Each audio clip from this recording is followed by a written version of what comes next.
자, 이중철의 까다로운 프리뷰. 오늘은 10월에 대거 공개된 제품들에 대해서 알아보겠습니다. 10월에는 전례 없이 많은 제품들이 공개됐는데요. 재밌는 제품만 추려봤습니다. 첫 번째로 M1 프로와 맥스를 단 맥북 프로에 대해서 이야기해보겠습니다. M1 칩셋은 애플이 최초로 만든 PC용 칩셋이죠.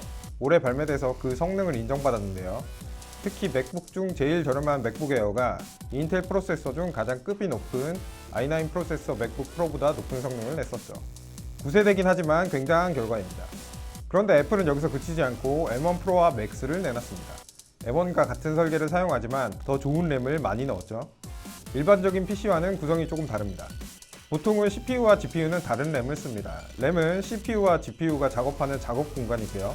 저장 장치에서 데이터를 가져와서 램에서 CPU와 GPU가 일을 하게 되죠. 그런데 이 친구들이 램을 따로 쓸 때는 CPU 램에서 이 데이터를 복사해서 옵니다. M1 칩은 굳이 그럴 필요 없이 이걸 합쳐서 한 메모리 안에서 CPU와 GPU가 일하게 했죠. 이걸 통합 메모리 구조라고 부릅니다. 데이터는 주고받는 단계가 많아지면 많아질수록 병목이 발생합니다. 우리가 출퇴근할 때 보면 도로는 한정되어 있는데 차는 점점 늘어나잖아요. 그때 차가 막히는 것과 비슷합니다. 그래서 이론상으로 더 큰 도로를 만들고 메모리를 나눠 쓰게 한 거죠. 이게 M1의 통합 메모리 구조입니다. 그런데 여기서 그치지 않고 애플은 그 도로를 4배, 8배로 늘리고 차는 더 빠른 슈퍼카로 만들었습니다. 그런데 차가 빨라도 도로에 맞춰서 안 움직이면 생각보다 도로 사정이 개선이 안 되는데요. 애플은 차, 도로를 한꺼번에 통제할 수 있는 회사입니다. OS도 만들기 때문이죠. 이 완벽한 교통 계획을 스케줄링이라고 부릅니다. 그러니까 M1 프로와 맥스는 도로를 8배 늘리고 자동차 속도는 최대 70%까지 빠르게 만들면서 이 차량들이 완벽하게 통제되게 만들 겁니다. 그래서 동일한 성능을 내는 제품 대비 전력도 덜 소모하고요. 속도도 빠릅니다. 다만 엔비디아 RTX 30 시리즈 같이 최고 속도가 가장 빠른 차량은 아닙니다. 대신 얼추 비슷한 속도를 내면서 도로 사정이 아주 좋은 거죠. 자, CPU는 이렇고요. 구성도 조금 변경됐습니다. 우선 터치바가 빠졌습니다. 어차피 안 쓰니까요. 그리고 HDMI, SD카드 포트, 맥세이프 충전기가 돌아왔습니다. 그동안 맥북은 깔끔한데 맥북 사용자들은 안 깔끔했죠. 뭔가를 주렁주렁 달고 다녔습니다. 이제 다시 깔끔하게 사용하실 수 있습니다. 두 제품 14인치는 269만원부터 16인치는 336만원부터고요. 출시일은 미정입니다. 11월 중에 나올 것 같네요. 자, 인텔도 새로운 프로세서를 내놨습니다. 인텔의 12세대 엘더라이크 PC용 칩셋은 이번에 큰 설계 변경을 했습니다. 고성능 코어인 퍼포먼스 코어, 저전력 코어인 에피션트 코어를 합친 하이브리드 설계를 내놨는데요.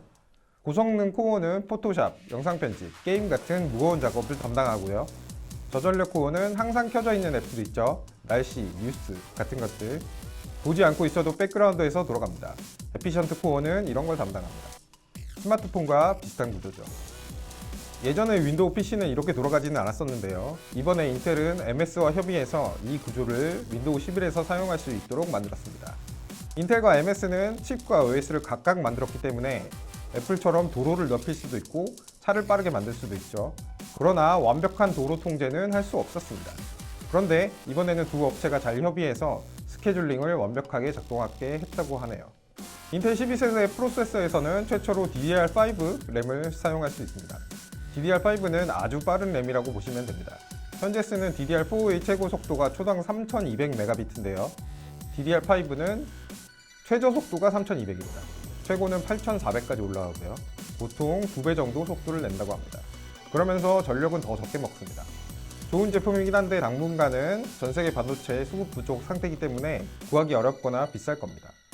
램 하면 우리나라죠. 삼성과 SK 하이닉스 힘내시고요. 떡상 가자! 새로운 12세대 인텔 프로세서 성능에 대해서는 의심의 여지가 없고요. 최고 속도, 오버클럭킹 지원, 와이파이 6E 지원 등 스펙도 좋습니다.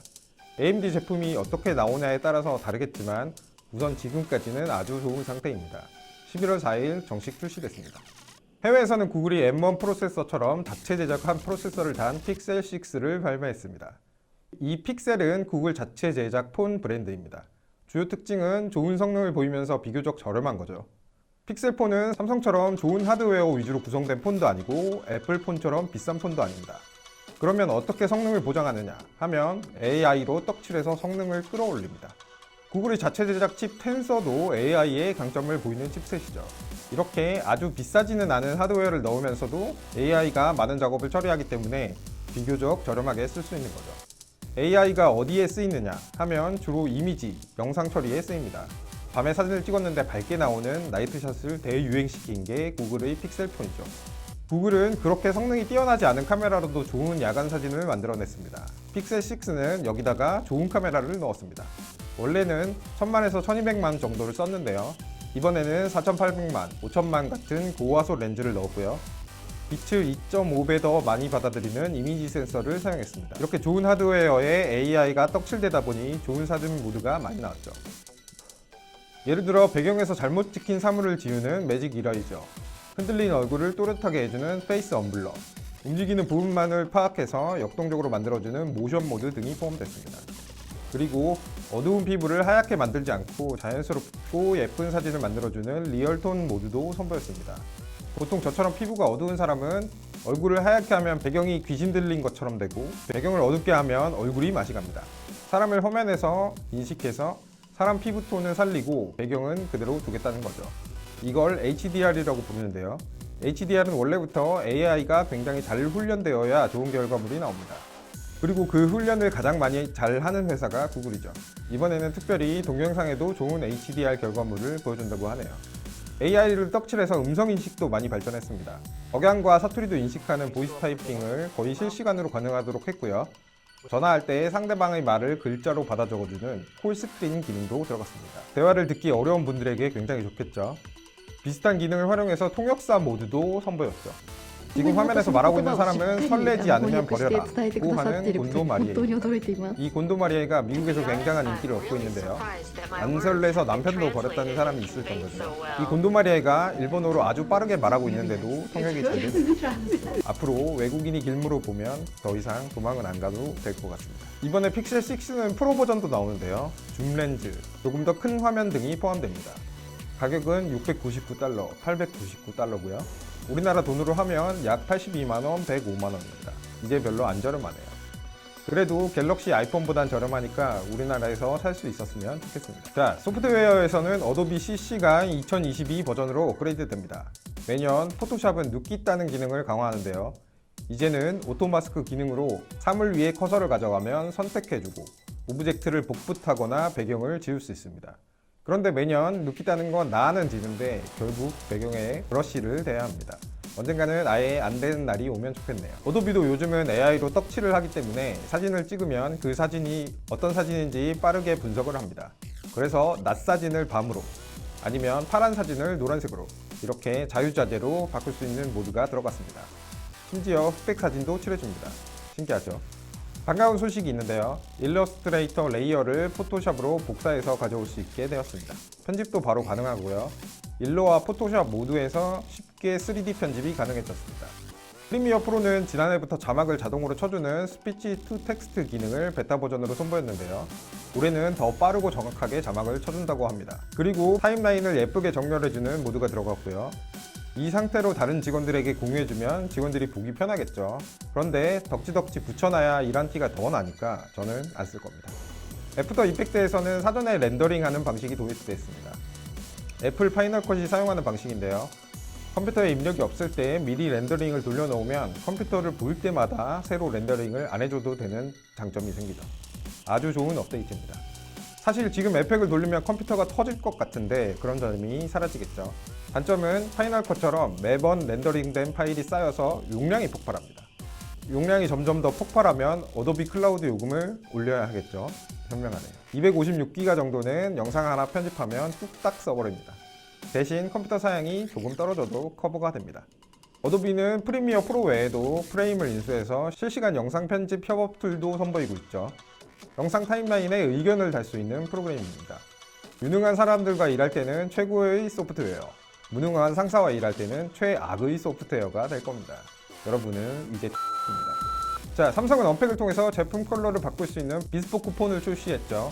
비스포크는 맞춤이라는 뜻인데요. 주로 맞춤 정장을 말합니다. 디플립 3에서 다양한 컬러를 선택해서 총 49가지의 조합을 사용할 수 있다고 하는데요. 이런 행사에 언팩 이름을 붙인 건 좀 그러네요.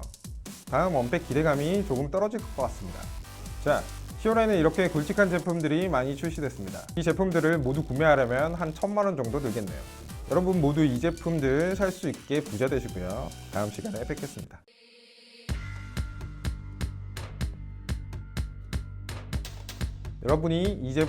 여러분 모두 이 제품을 램은 CPU 비스포크 이 곤도마리에가 일본어로 아주 빠르게 삼성처럼 좋은 하드웨어